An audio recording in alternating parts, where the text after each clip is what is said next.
Flamengo fecha negócio na madrugada. Vende Wesley para a Atalanta por 120 milhões de reais e faz último pedido ao clube italiano.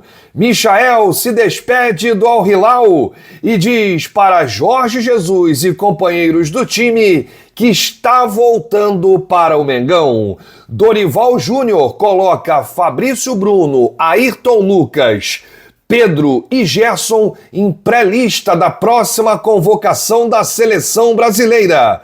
Prováveis escalações, quadro de arbitragem, onde assistir e tudo sobre o grande clássico do Rio de Janeiro entre Flamengo e Botafogo pela 23ª rodada do Campeonato Brasileiro. Essas e outras a partir de agora no seu canal Raflameli. Então cola esse dedo no like, ajude muito o nosso canal, continue compartilhando os nossos conteúdos. Se você ainda não é inscrito, aqui embaixo tem um botão, é muito importante a sua inscrição para o crescimento do nosso canal. Não se esqueça sempre de ativar o sininho para receber todos os nossos vídeos.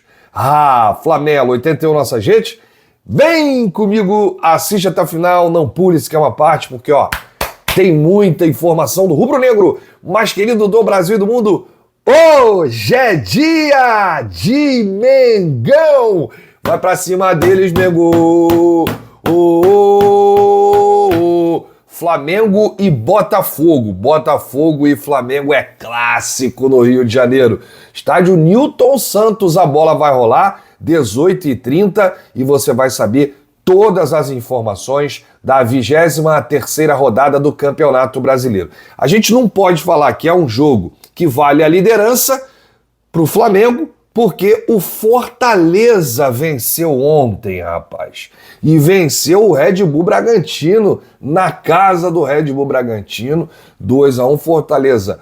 Ultrapassou o Botafogo, assumiu a liderança. Se o Botafogo vencer hoje, o Flamengo volta à ponta, mas não vai vencer o Mengão, e o Flamengo vencendo fica ainda um ponto atrás do Fortaleza, lembrando que o Flamengo tem um jogo a menos. Então o Botafogo perdeu a liderança, vai jogar desesperado também, hein? Olha aí, o time não terá Everton Cebolinha, Gabigol, Pedro e Matias Vinha, quarteto lesionado. E Eric Pulgar, que vai cumprir suspensão automática. Tite fez muitos testes, mesclou bastante e ainda tem muitas dúvidas para montar o time contra o Botafogo. Na zaga ele manteve Fabrício Bruno e Davi Luiz. Na lateral esquerda começou um tempo da última atividade com o Léo Pereira e depois entrou com o Ayrton Lucas. Na direita, Wesley ficou 100% da atividade. No meio e no ataque, ele começou com Alan, Ortiz e Arrascaeta, e na frente, Bruno Henrique, Luiz Araújo e Carlinhos. Em determinado momento, Gerson entrou na vaga de Luiz Araújo. Depois, Luiz Araújo ficou no time e saiu Carlinhos com Bruno Henrique fazendo a função de centroavante. Diante disso, o provável time do Flamengo, segundo o jornalista Vene Casagrande, é Rossi no gol, Wesley vendido na lateral direita, Fabrício Bruno, Davi Luiz na zaga, Léo Pereira ou Ayrton Lucas na esquerda. Meio campo com Alan, Léo Ortiz e Arrascaeta, Bruno Henrique, Luiz Araújo e Carlinhos, e o Gerson podendo entrar aí, mas eu acredito que o Gerson não comece entre os titulares. Falando agora do adversário, o Botafogo, que perdeu aí o primeiro lugar, como eu informei ontem, né, na vitória do Fortaleza sobre o Red Bull Bragantino, e o Botafogo joga hoje, já de olho na próxima quarta, que decide vaga contra o Palmeiras. Quem vai avançar às quartas da Libertadores da América, hein? O Botafogo tem uma pequena vantagem, venceu aí no Newton Santos na semana passada por 2-1 e agora vai jogar lá no Allianz Parque. Tiquinho Soares deve ser o centroavante, depois de voltar aí de tratamento por dores no joelho direito. Opções para rodar o elenco, o zagueiro Lucas Halter e o lateral esquerdo Marçal estão suspensos. Dito isto, provável Botafogo para encarar o Mengão com John no gol, Matheus Ponte na lateral, Bastos e Barbosa e Cuiabano na outra lateral. Gregory no meio campo com Marlon Freitas e Savarino. Thiago Almada, Matheus Martins e Tiquinho Soares. Aí a gente tem aqui algumas dúvidas, né? Se ele vai entrar com o Danilo Barbosa no lugar do Bastos, se ele vai entrar com o Alan no lugar do Gregory, o Alan, né? Ou se ele vai entrar com o Tietê no lugar do Marlon Freitas, ou se ele entra com o Savarino no lugar do Luiz Henrique, ou se entra o Luiz Henrique, se ele será poupado ou não. Apita o jogo Bruno Arleu de Araújo, do Rio de Janeiro, assistente número 1, Rodrigo Figueiredo Henrique Correia, também do Rio, Thiago Henrique Neto Correia Farinha, também do Rio. Quarto árbitro, Angleison Marcos Vieira Monteiro, e o árbitro de vídeo, Rodrigo Guarizo Ferreira do Amaral, de São Paulo. A transmissão, gente, esse jogo só vai passar no Premiere com imagens, mas se você quiser a maior e melhor transmissão rubro-negra do YouTube, você cola com a gente lá na Rede Multifla. Vou deixar o link aqui no comentário fixado, né? Estaremos ao vivo transmitindo mais um jogo do Mengão, assim como transmitimos a vitória do Flamengo diante do Bolívar no último jogo no Maracanã 2-0. Vamos transmitir hoje Flamengo e Botafogo, Botafogo e Flamengo. Se você quiser acompanhar a imagem no Premiere, deixar a TV no mudo e acompanhar a nossa transmissão, a nossa narração, fique à vontade, muita gente faz isso e se amarra. Já deixa aqui o palpite e o placar. Tá confiante no Mengão? Flamengo bem modificado, com alguns desfalques? Hein? Deixa aí nos comentários o seu placar, o seu palpite, se você está confiante em uma vitória do Mengão hoje diante do Botafogo. Bom, a gente entra agora no mercado da bola. Assunto Michael. O Flamengo está muito confiante de anunciar a contratação, o retorno do Robozinho, que vai definir o seu futuro de hoje para amanhã. A verdade, o futuro do Michael já está definido, né? O atacante de 28 anos viveu aí um clima de despedida ontem, após ser campeão da Supercopa Saudita, ele que defende o Al Hilal desde 2022, quando foi vendido e estava jogando muita bola pelo Flamengo, e aí ontem ele detonou o Cristiano Ronaldo. O Robozinho fez assim pro Robozão, ó, tchau. Estão dizendo lá que o Luiz Castro foi demitido, rapaz, do Al Nassr, ex-técnico do Botafogo. Que coisa chata, né? Tomou uma sacolada de 4 pro Jorge Jesus. O Michael utilizou as redes para gravar um vídeo em tom de despedida para a torcida do Al Hilal. Ele disse: "Hello, Hilal's fans." Olá, torcedores do Hilal. Falou em inglês, né? Obrigado por tudo, que Deus possa abençoar a temporada, que ela seja maravilhosa para vocês. Um beijo no coração, obrigado por todo o carinho, toda a atenção e todo o apoio. O Michael, depois lá da comemoração no gramado, né? Eles foram pro vestiário comemorar, obviamente, e o Michael fez um discurso emocionante no vestiário do Al Hilal e disse que estava super feliz, pois estava retornando ao Flamengo. Rapaz, Michael voltando, hein? Embora domingo seja dia considerado útil na Arábia Saudita, a rescisão contratual de Michael pode ser que saia amanhã, segunda, porque hoje os jogadores estão aproveitando o domingo para comemorar mais um título em cima do seu maior rival. Tem que comemorar mesmo, não tem jeito, né? Para comemorar, como diz meu parceiro Emerson Santos. Outros clubes até demonstram interesse, tá? Demonstraram interesse no Michael, mas não adianta. O que vale é a cabeça do jogador. Quem controla o jogador, controla a operação. E o Michael quer voltar pro Mengão, até rimou. Não tem essa, não tem jeito. Olha, eu entrei em contato com o empresário do Michael, gente boa, o Eduardo Maluf, que ele está em Riad nesse momento e vai se reunir com o dirigente do Al Hilal. Tudo isso tem que acontecer dentro da lei, né? É uma ruptura, mas tem que ser amigável, né? Tem que ser favorável para todo mundo. Porém, o Michael já está na cabeça que não joga mais no Al Hilal e ele quer muito voltar ao Brasil. E antes, o Flamengo não tinha interesse no retorno do Michael, tá, gente? O que mudou, assim, de uma hora para outra? A lesão do Cebolinha. Cebolinha só volta em 2025. E isso fez com que o Flamengo visse no Michael uma grande oportunidade de mercado. Porque se o Flamengo fosse contratar um bom ponta, né, um jogador que pudesse suprir essa ausência do Cebolinha nessa sequência da temporada, o Flamengo ia gastar muito, mais de 50 milhões, 60 milhões, dependendo do jogador. O Michael não. Ele conseguindo essa rescisão, ele passa a ser jogador livre, né? E aí o Flamengo acerta com ele lá salário. Eu já soube que o contrato seria de 3 anos, o que teria deixado o Michael muito feliz. Então o Flamengo vence aí qualquer concorrência. Tem clube árabe, tem clube não sei da onde, tem clube do Catar querendo o Michael. Não interessa, a vontade dele é voltar ao Flamengo. E ontem ele falou, depois de conquistar mais um título, com muita alegria, com um brilho nos olhos, que tá voltando ao Mengão aí.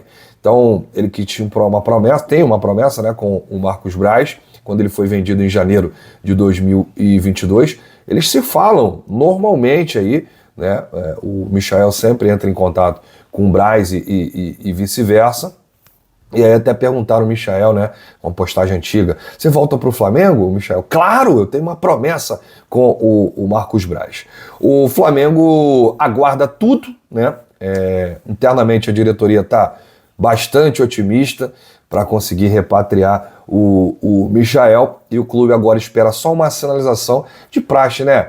O Al Hilal tem que colocar lá nas redes, o Al Hilal agradece o Michael pelos títulos conquistados e tal, bererê, bababá, e aí o empresário, o Eduardo Maluf, vai sair dessa reunião lá com os árabes e dizer o seguinte: Flamengo, Michael é jogador livre, vamos fechar tudo, tá? Negócio fechado, martelo batido, beleza. Então é isso que tá faltando, tá, gente? Bom, falando aí de mercado da bola, o Flamengo fechou aí na madrugada um negócio milionário. A gente já tinha falado sobre esse assunto, que é a maior venda da história do futebol brasileiro de um lateral, o Wesley. 120 milhões de reais tá lá. Ninguém pode tirar. Tá lá na história, né? Se tiver daqui para frente algum lateral que saia por mais do que esse valor, aí sim ultrapassa o Wesley. Mas a diretoria do Flamengo fechou em 120 milhões de reais, são 16 milhões de euros de maneira fixa, e sendo pago aí em 3 parcelas, mais 4 milhões estariam inclusos com as seguintes metas: 1 milhão de euros quando o Wesley chegar a 20 jogos pela Atalanta, mais 1 milhão de euros quando o Wesley for campeão pela Atalanta, qualquer título, mais 1 milhão de euros em caso de classificação à Europa League, e mais 1 milhão de euros se conquistar uma vaga para as oitavas de final da Europa League. Além dos 16 milhões de euros fixos, mais 4 milhões de euros por metas, o Flamengo terá direito a 10% de mais-valia em uma futura venda do lateral e um adicional de 5% sobre mais-valia se a venda for igual ou maior a 45 milhões de euros. Ou seja, o Wesley chega lá na Atalanta, arrebenta. Aí é contratado por um outro time. A Atalanta vende lá, comprou por 20 milhões de euros, vende o Wesley por 100 milhões de euros. O Flamengo tem direito a 10% dos 100 milhões de euros e mais 5% porque a venda seria maior do que 45 milhões de euros. Então deu para entender, torcedor? Se essa venda for abaixo de 45 milhões de euros, o Flamengo só tem direito a 10% de mais-valia. Se for acima de 45 milhões de euros, o Flamengo tem 10% de mais-valia e mais 5% sobre um adicional dessa mais-valia. Rapaz, que negoção, hein? E a diretoria do Flamengo ainda fez um último pedido ao clube italiano, que o Wesley permanecesse no time para participar do clássico hoje contra o Botafogo e do jogo de quinta contra o Bolívar na Bolívia. E está sendo aí feita uma logística para que o Wesley saia direto da Bolívia para a Itália e se apresente à Atalanta já para começar aí a sua nova caminhada. Boa sorte ao Wesley, eu só tenho a agradecer por todo o empenho, né, do lateral. Ele evoluiu muito nos últimos jogos, já foi muito criticado, mas o garoto evoluiu. Hoje é um lateral que a gente confia, né? É um lateral que acerta mais do que erra. E é um lateral que está dando 120 milhões de reais para o Flamengo, né? E se atingir as cláusulas, aí se for vendido, pode ser muito mais nos cofres rubro-negros. Como é que eu posso criticar um jogador desse? Como é que eu posso dizer alguma coisa contrária, se não seja boa sorte, Wesley, arrebenta na sua nova trajetória e eu vou torcer para você de camarote. Muito obrigado por tudo. Olha, tá rolando aí uma situação do Dorival Júnior, hein? Ele tá de olho em 4 jogadores do Mengão: Fabrício Bruno, Ayrton Lucas, Gerson e Pedro. Os 4 estão na pré-lista de Dorival Júnior para a próxima convocação, data FIFA de setembro, para os jogos contra Equador e Paraguai. O Flamengo, inclusive, já foi notificado. A relação final dos 23 jogadores convocados será divulgada até o próximo fim de semana. Aí o que acontece? Olha só. Estão estudando para colocar Flamengo e Internacional, jogo adiado, esse é o jogo adiado do Flamengo, durante a data FIFA. E aí a CBF fez todo um discurso motivacional, dizendo o seguinte: nós vamos suspender o Campeonato Brasileiro por conta do que está acontecendo no Rio Grande do Sul. Aí foi lá e paralisou o campeonato em 2 rodadas. Aí remanejou aqui, dali, puxa daqui, estica de lá. O Flamengo foi com um jogo a menos contra o Internacional, que foi muito prejudicado. Aí a CBF fala assim: por que a gente não coloca esse jogo Flamengo e Inter, que está faltando, na data FIFA? Porque a competição vai estar parada, a gente ajusta aqui, equaciona e bota esse jogo adiado para acontecer na data FIFA. A CBF está cogitando fazer isso. Se fizer, será o maior crime de todos os tempos, principalmente contra o Flamengo. Eu não digo contra o Internacional, porque o Inter não tem nada a ver. Foi prejudicado, tem um monte de jogo adiado aí e tal. Mas o Flamengo, se a CBF bater o martelo e colocar esse jogo do Campeonato Brasileiro na data FIFA, o Flamengo poderá jogar sem Arrascaeta, De La Cruz, Varela e Pulgar. Eu não falo nem o Matias Vinha, que esse só volta em 2025. Então são 4 desfalques certos no Flamengo. Se o Dorival convocar Fabrício Bruno, Ayrton Lucas, Gerson e Pedro, são 8 desfalques. Aí a gente está falando de um Flamengo sem time, né? Bota aí o Sub-17 para jogar contra o Internacional, já dá logo a vitória. Então a gente vai ficar de olho na CBF, se realmente ela vai fazer isso, porque se fizer, vai prejudicar e muito o Flamengo, principalmente se o Dorival convocar os 4 atletas que estão nessa pré-lista aí dessa próxima convocação: Fabrício Bruno, Ayrton Lucas, Gerson e Pedro. Nós estamos falando de 4 titulares, né, gente? Aqui, 4 titulares do Brasil: Fabrício Bruno, Ayrton Lucas, Gerson e Pedro. Fora o Arrascaeta, que também é titular. Fora o De La Cruz, que também é titular. Fora o Pulgar, que também é titular. Fora o Matias Vinha, que o Flamengo já não teria de qualquer jeito. Então esse aí a gente nem bota como desfalque. Ele está fora da temporada. Então vamos ver aí se a CBF terá bom senso de remanejar esse jogo quando o Flamengo tiver seus jogadores à disposição. A gente está de olho, hein, CBF? Grande abraço. Já te convido para a nossa live pós-jogo. Assim que o árbitro apitar Flamengo e Botafogo, a gente espera que comente uma vitória aí no Campeonato Brasileiro, porque a gente precisa ir muito. O Flamengo já caiu aí para a 3ª colocação do Campeonato Brasileiro com a vitória do Fortaleza. Fortaleza assumiu a liderança. Fortaleza é líder com 45, Botafogo vice-líder com 43, Flamengo em terceiro com 41, Palmeiras em quarto com 38. Grande abraço para você. Saudações rubro-negras. Bate no peito e diz: isso aqui é Flamengo. Valeu!